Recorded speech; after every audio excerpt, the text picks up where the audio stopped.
আমি আর বলবো না, নতুন করে আমাদের আমাদের এখানে কোনো কোশ্চেন নেই। যদি ওয়াকফ নিয়ে আন্দোলন করতে দিল্লি যান, এখানে নয়। এটা নিয়ে আর পুরোপুরি করবেন না, পুরোপুরি করবেন না।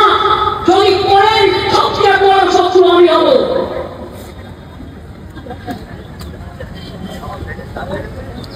মমতা বন্দ্যোপাধ্যায় রাজ্যের পুলিশ মন্ত্রী, আপনাকে বলে দিতে চাই, ইন্ডিয়ান সেকুলার ফ্রন্ট ওয়াকফ নিয়ে রাস্তায় গুলোগুলি করবে